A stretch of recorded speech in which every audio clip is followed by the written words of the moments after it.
Баршаңызға қайырлы күн. Бүгін мен сіздермен песочно-слоеный самсаның рецептімен бөлісетін боламын.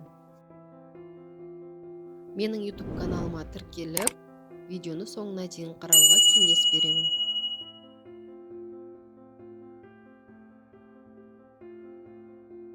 Ең алдымен самсаның тестасын дайындап аламыз. Ол үшін маргарин мен ұнды осылай араластырып, ұсақтап песок ұнтақ жасап аламыз.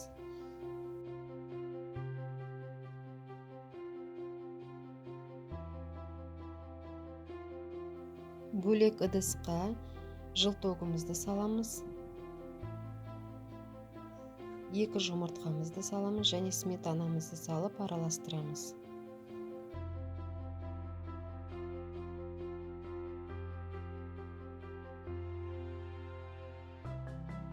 Кішкентай қасықпен тұзымызды саламыз.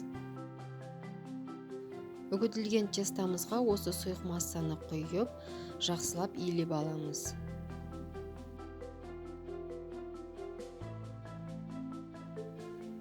Үстіне аздап су құямыз.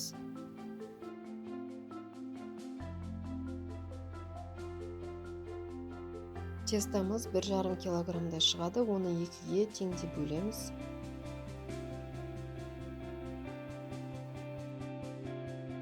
Жарты бөлігіне ұнды сеуіп, бешбармақтың қамырын жайғандай жайып аламыз жұқалап.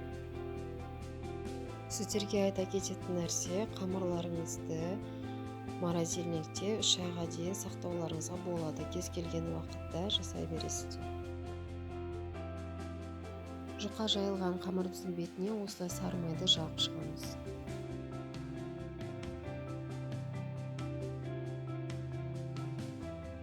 Сары май жағылған қамырымызды осылай рулет қылып орап шығамыз.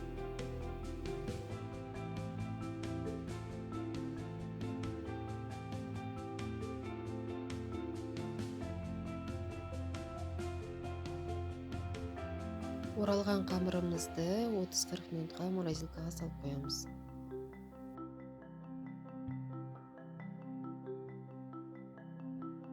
Қамырымызды домалақ бөліктерге бөліп шығамыз.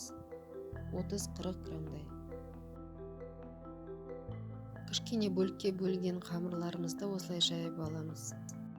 Әрі қарай фаршымызды салып түйе береміз. Менде фарш тауықтың етінен және асқабақ. Сіздерге берілген рецепттің мөлшерімен шамамен 50-60 самса шығады.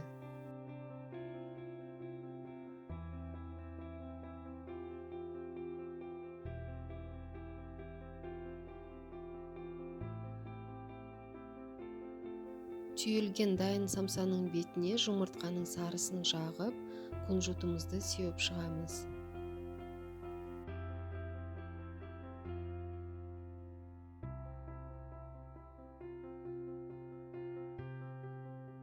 Алдын ала қызып тұрған пешімізде 180 градуста 25-30 минут пісіріп аламыз.